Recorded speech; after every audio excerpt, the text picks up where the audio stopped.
cars already on the grid, and it's Sports 2000, which is a kind of similar category, but the engine's behind the driver, to what we've just been seeing with front engine cars. Yeah, absolutely. It's the SRCC Sports 2000 Duratec and Historic Championships. So these are split into, again, your two sort of basic classes, your Duratec and your Historic classes, but then thereafter they are split once again in terms of their sort of chassis and what it may be from there. So the DA class, Duratec A, that's for Duratec engine, MCRs and guns. Sort of overall race win contenders.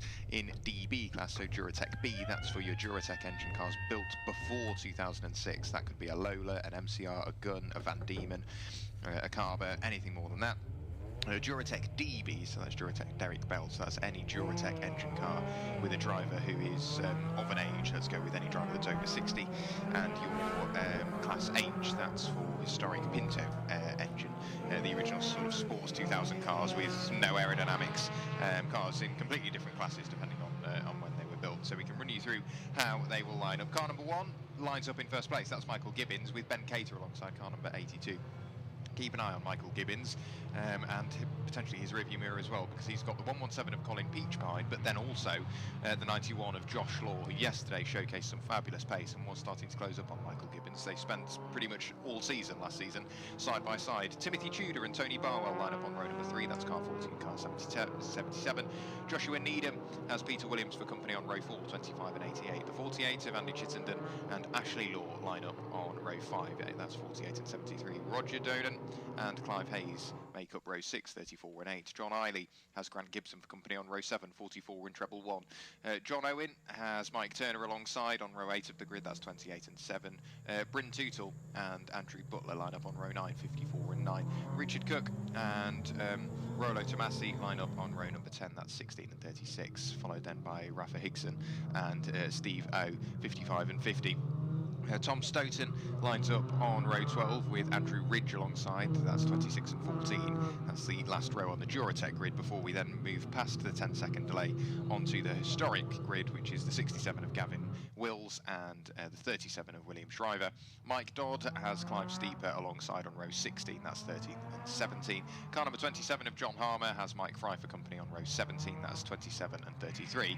And on the 18th and final row of the grid, it's the 57 of Simon Alderworth, pardon me, and David Muse, 57 and 2 on the final row of the grid. So for me, I'm keeping an eye on Joshua Law and I'm keeping an eye on Michael Gibbons, because both drivers have had mechanical issues throughout this weekend, but this time they're only starting a couple of places apart, and Joshua Law yesterday showcased what he can do in a chassis that maybe he's not 100% used to, because of course that car had to come from Essex yesterday during the afternoon once they realised that his car was no good. That's right, Jack. So those two, certainly Michael Gibbons and Joshua Law, 1 and 91, ones to keep an eye on. Coming from the very back, also having problems yesterday, number 26, Tom Stoughton, is one to keep an eye on. And Steve O, he was certainly competitive yesterday, number 50, starting on the penultimate row of the first grid. The Heritage car starting after a 10-second delay further back. The other winner yesterday, winner of the first of the two races yesterday, was Colin Peach. He starts on the second row in car number 117. So there's, again, as was with the Club and Sports prototype cars, it's all very competitive. It is. We also have, unfortunately, Rolo Tomasi at the very tail end of the order. He's supposed to be up with the Duratec grid, but unfortunately isn't there, so we'll wait and see what comes of that. We wait for the red lights, they go on now. Who will get the best start in the Duratec grid? We go racing here at Silverstone for the Sports 2000, race number 3 of the weekend. It looked like a good start from Michael Gibbons. I don't think he'll fall foul of Ben Cater, but keep an eye on Joshua Law. The historic class gets away. It's a very equal start all the way through the order. The Duratec cars already working their way up towards Maggots and Beckett's, so we'll wait and see what comes of that. And in the lead it remains Michael Gibbons. The historic cars just working their way through Cops Corner. I'm still going to keep an eye on Josh Law. Yes, I think Michael Gibbons must start as favourite. The reigning champion, won the championship last year, has been a front runner in this series for quite a few years now, and he leads the cars into Beckett's for the first time. We're watching now the Heritage back historic group, but back with the leading cars now, turning through Luffield for the first time. Jack? Yeah, that's Joshua Law already up from 4th place, up into 2nd, and already being the thorn in the side of Michael Gibbons. So the pair of those two barely nose to tail. They break the beam with everybody else thereafter. That is Colin Peach, who's having a good opening weekend to his Sports 2000 campaign and is remaining in 4th place at the moment, having lost 2 places, or having lost just the 1 place on the opening lap. But what a brilliant start it has been for Joshua Law. Further down the order as well, car number 48, that being Andy Chittenden. He started in 9th place, he's up into 7th, up 2 places. A good start from him, up 8 places. We spoke to him yesterday, that's Steve O, he's doing brilliantly well. Yeah, Steve O, as you say, has made good progress up into 14th place at the end of the opening lap. Tom Stoughton up into 17th place, number 26 on the opening lap. So he's gained a few places. And in the historic classes, we've got Will Scriver, number 37, a winner yesterday. He's currently running in 24th place, leading that group. Yeah, he is indeed the second of the Laws. That's Ashley Law. He's fighting away further down the order as well. Whereabouts was he when he broke the beam? He was in 10th last time, so he was fighting away with car number 88. That will be Peter Williams. Michael Gibbons with the fastest lap of the race with a 57.843 compared to Josh Law's 59.0228, so over a second back. Now he's Josh Law. 1.8 seconds the lead margin for Michael Gibbons. It seemed like Michael Gibbons has just got his tyres maybe up to temperature, and obviously he was running that car very successfully yesterday.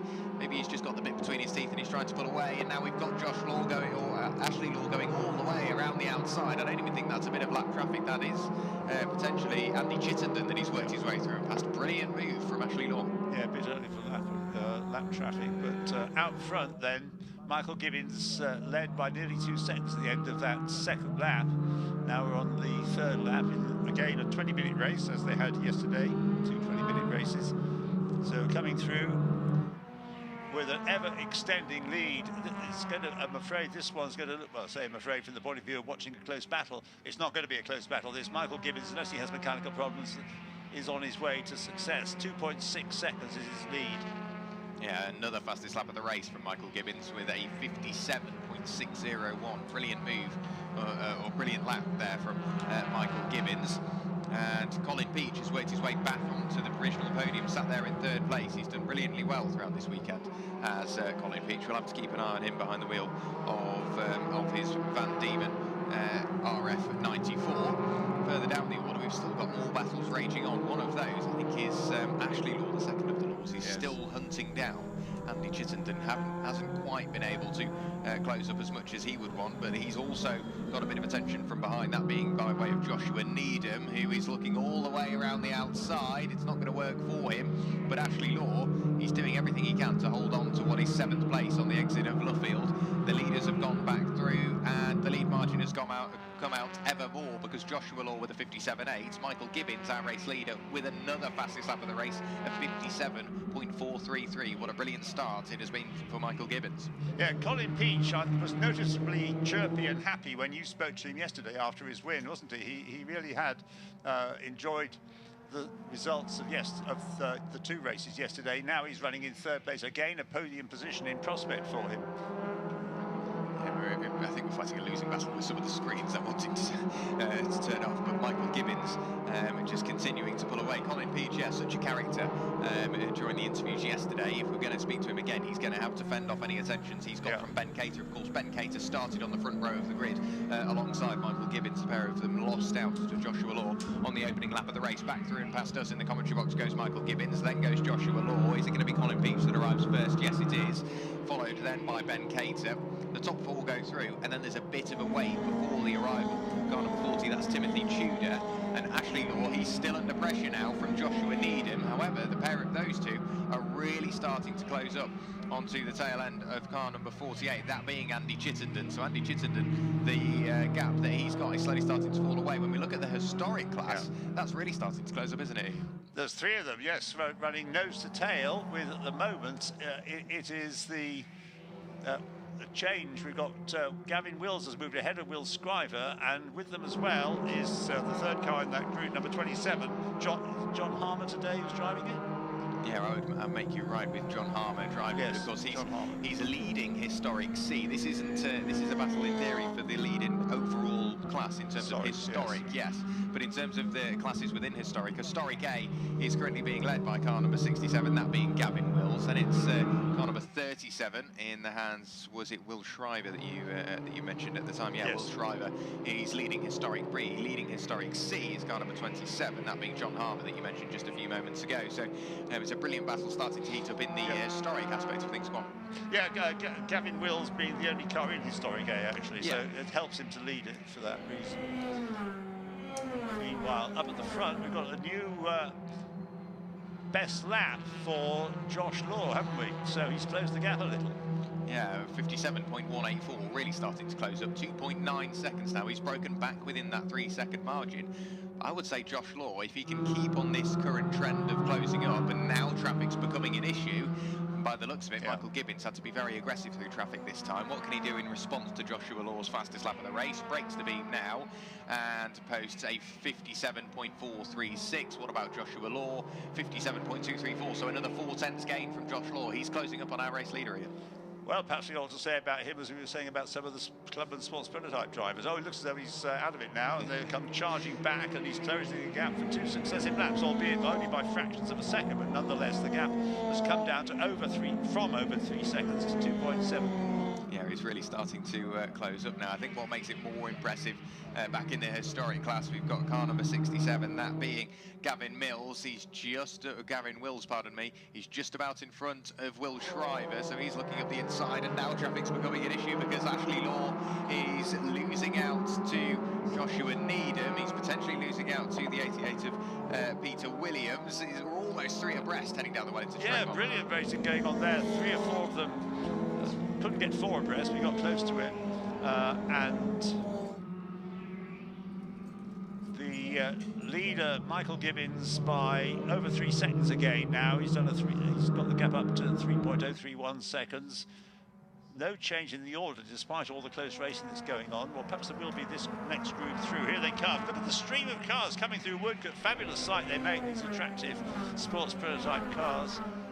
And we have, Steve O. Now, Steve O from the back of the grid has come up in car number 50 into the top 10. He's now in 9th place, having just on that lap passed Peter Williams, number 88. I know he started in 22nd position up into the top 10, so doing a brilliant job. Back to the historics, we've still got a brilliant battle going on. That's the number 67, 67, pardon me, of Gavin Wills, still trying just to build a gap between himself and Will Shriver. Just behind Will Shriver is the 27 machine, that being John Harmer.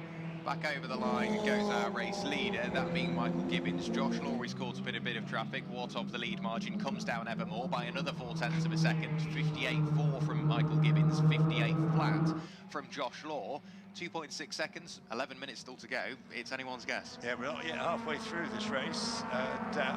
Don't think you can yet say that Michael Gibbons is safe and secure in the lead. He's still got to think about one poor lap by him, or one lap where he gets boxed in really seriously behind back markers. He could lose the lead. Well, that was very close to an incident there through Cops Corner. Joshua Needham lost the rear end of the car on the way in. I think that just washed him wide. And that just got him onto sort of the dirty part of the circuit, rotated the car through 90 degrees, somehow got the car straight again, and it was avoided by everyone. So brilliant driving, but that will drop him down through the order. Unfortunately, we're getting a black and white track limits warning flag. That's going the way of Steve-O, of course. He's been fighting hard, and now we've got on the running towards Brooklands Corner. That was Ashley Law late on the brakes, picked up one place, picked up another. Yes, brilliant move from him. He was up the inside of Timothy Tudor and Patrick Sherrington, who was also up the inside of Andy Chittenden. So what a move from Ashley Law. He's trying to follow Joshua Law's lead at the moment, but Josh Law, he's dropped way back. Last time we saw 2.6 seconds. The lead gap 4.1 to Michael Gibbons. Well, there's some magnificent racing going on here between these very attractive cars. Who's that into the pits? Couldn't quite pick out exactly who that was at first glance. I wouldn't know. I'm just having a look down through my colours. Tom Stoughton. Tom Stoughton into the pit lane, unfortunately. You'll have to try and pick up exactly why that is. Thanks, Chris. So, yes, Tom Stoughton, who we thought he had problems yesterday, one of the front-running former champion, in fact. Also into the pit lane as well, we've got car number 54. That's Bryn Tootle. So whatever's going on, Ian, it's becoming rather attritional just at the halfway point. Well, we're losing 2 or 3 quick cars, so a shame about Tom Stoughton's problems that he had towards the end of the race yesterday. And as you pointed out, Josh Law dropping away from the leader. Michael Gibbons now 4.3 seconds clear of Josh Law. Colin Peach still third. Ben Cater still fourth. Ash Law in fifth place, number 73. In sixth place, number 40, Tim Tudor. No, what's happened? Steve O it is, isn't it? Who's stuck his ball in there and is now in eighth place. So into the pit lane, you said what's happened to Timothy Tudor. He's into the pit lane. Of course, that's one of the cars run by the University of Wales. I've got a feeling maybe not the way they wanted to end off their weekend either. No, not at all. Right, so Gibbins, Josh Law, Peach, Cater, A-Law and Chittenden are the top six. You did say that it might be actually Patrick Sherrington in Tim Tudor's car. I thought it would be Patrick Sherrington. Yeah, that was what we suggested it would be. Yeah, so into the pit lane that car has come. Yeah. Ashley Law, we've been keeping an eye on him, he's been closing up. What has happened to Colin Peach? Because he's lost out now to car number 82 of Ben Cater. So Ben Cater up into third place. Colin Peach will undoubtedly fight back. He's still leading Duratec B class at the moment. Michael Gibbins' lead is still floating around about that 4-second mark over Joshua Law. Ashley Law, having worked his way through past Chittenden, he's holding on to the final spot in the top 5. We've still got 7 3/4 minutes of this race to go, and it's anyone's guess who's going to finish on that final step of the podium. We've got another caller into the pit lane. That's car number 13 of Mike Dodd, the car that you seem to quite like yesterday, Chris, in his Tiger SC79. So into the pit lane he goes. Tiger, pardon me, yeah, of course, Tiger. I would say the battle from 5th down to about 9th place is definitely one we need to be watching, just heading its way into Brooklands now. Yeah, and lower down we've got in the heritage class, historic class, number 27 still is, 67 still leads, but Harmer is now ahead of Scriber. So that battle continues between 67, 27 and 37. Yeah, so continuing to just work its way away. Ashley Law over the line, Chittenden over the line, Steve O as well. Steve O has worked his way through and past car number 88, that being Peter Williams, so he's still really starting to warm up from 5th right the way down to, what, 9th, maybe even 10th and 11th now as well. The gaps are very, very small indeed. Joshua Law falling away ever more now from race leader Michael Gibbins, and having got in front of Colin Peach, car number 82, that being Ben Cater, he's pulled away to the tune of almost half a second. Did you say this? Steve O is up into 7th place? Yes. Yeah. So he's got another place gained, and he's not that far behind Andy Chittenden, is he? So 6, can he make the podium? I think that's too much to ask in the available time left, 6 1/4 minutes, just under. Yeah, I don't think the time will be enough, unfortunately. We wait for the arrival of Ashley Law. There goes Ashley Law, having fought his way to the front of that little battle. Namely, he's trying to run away now from Andy Chittenden. We've got more messages popping up from race control. Car number 26. That's Tom Stoughton. He's going to worry about his transponder now as well. What has happened to Steve O? Maybe his transponder is slightly faulty. No, into the pit lane for Steve O. He's been fighting so hard. Dear. Started in 22nd place, got right the way up to 7th, and unfortunately into the pit lane and potentially into retirement with only 5.5 minutes remaining. Having finished 2nd in the first of the 2 races yesterday, for Steve O. So big disappointment, retired towards the end of the 2nd race, and has retired towards the end of this race now, because we've got 5 minutes and 20 seconds remaining. So not that long. The gap, the first to second gap, has gone up to 4.4 seconds. Ben Cater, how far ahead has he got of Colin Peach? Not a lot. No. Taken that 3rd place a couple of laps ago, as Jack said. And all it takes is one small mistake, really, doesn't it? Because Colin Peach is still well and truly there, only 0.6 of a second away. They've got 17.5 seconds margin between themselves and Ashley Law, who's still sat there in 5th place and running away from Andy Chittenden. The gap's up to just over half a second now. They've just worked their way through and broken the beam once again. But the lead margin has come out ever more now. Michael Gibbins has pulled away from Joshua Law up to 4.4 seconds. This time they break the beam, and is it remaining around about 4.4? Yes, it is. So still lapping very equally, the pair of those two. But what of car number 82, that being Ben Cater? Is he still fighting away? No, he's pulled away from Colin Peach at the moment. You spotted something on the screen? Well, yes, I spotted something on the screen that was puzzling me. It was showing a gap of 50 seconds. I was trying to work out where that gap of 50 seconds might be, unless you start taking some sort of not terribly relevant gap. But anyway, the gap first to second is going up gradually. 4.5 seconds it was last time through. We've got just under 4 minutes remaining. Amongst the historic cars, where do we have? We've got Wills, Scriver, Harmer, the current order. Who's that? Another car into the pit lane. That's car number 55. So Rafa Hickson into the pit lane. Unfortunately, back over the line goes our race leader, Michael Gibbons. Still Joshua Law giving chase. That time the gap's come down to 3.1 seconds. We've still got 3.5 minutes of the race to go. Again, I think that's just traffic management slowly starting to ebb and flow this battle between our top two. Yeah, such is the strength of Sports 2000 these days, that you have these large entries, but it does mean there is traffic for the leaders to have to contend with. The gap first and second now shown more, Gibbons to Law is what we'd expect, 3.133 seconds. So Michael Gibbons, I think, has things nicely under control, considering he's got all the experience of winning championships in these cars, most of which these days are MCRs, but there are still a few guns involved. But one of them you've just heard is a retirement, or into the pits anyway, Rafe Hickson in car number 55, and the Adrian Wayne Ridge car also a gun, number 14. I think that's problems as well. Yes, it's down in 27th place. Yeah, we've got, coming back through, Michael Gibbons. He's cleared a chunk of traffic. Joshua Law is trapped behind it. The gap's down to 2.7 seconds now, but of course Josh Law has still got to negotiate all of those cars up the road. What of Ben Cater? There goes Ben Cater, there goes Colin Peach in front of our commentary box window. The gap is almost a second now, so I don't think Colin Peach will be able to make it 3 from 3. Josh Law being so decisive through traffic, just letting them, not even letting them know, just throwing the car up the inside, trying to force that gap.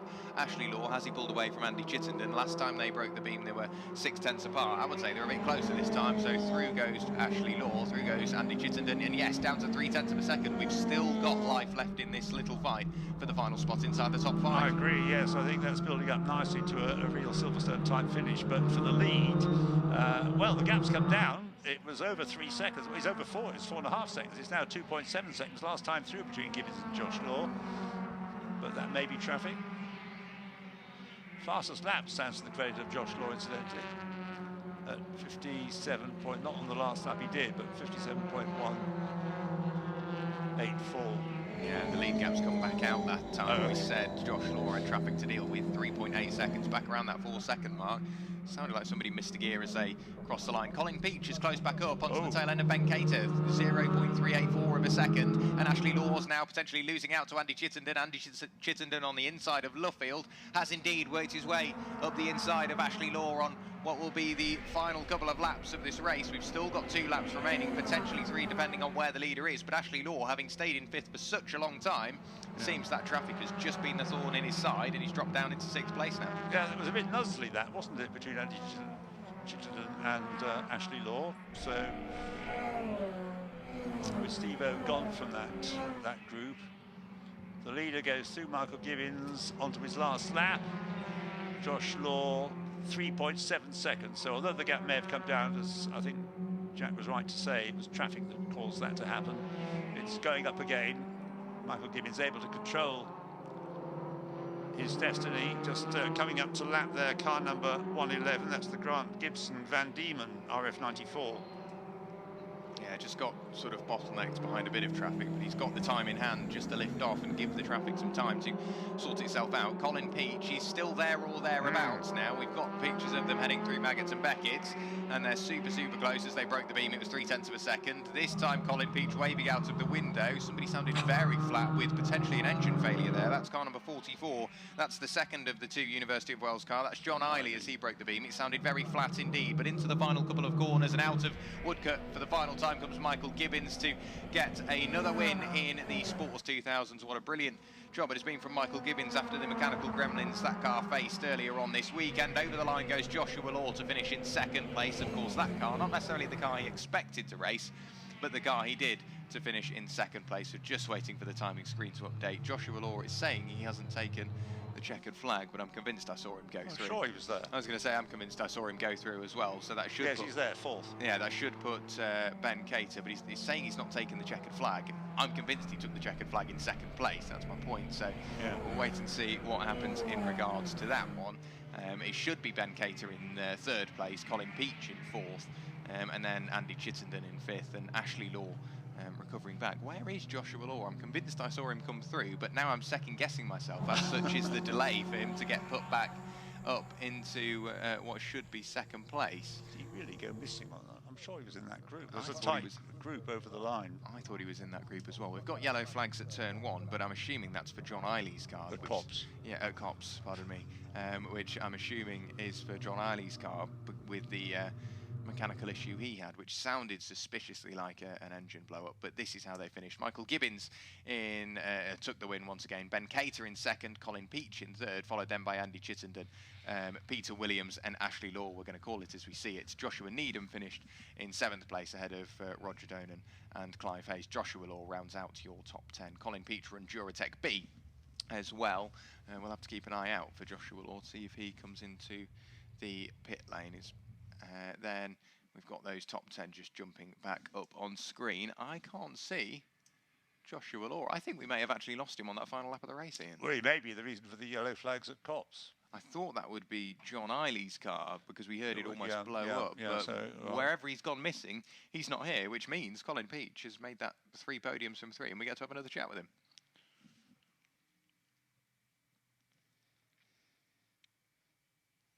So into the pit lane come the field, and Chris Dawes will be waiting down there eagerly to have a chat to our top 3, and potentially the top 3 in Duratec, and then the top 3 in the historic class as well. But Josh Law, a fairly sad weekend for him. It's not gone his way, but in terms of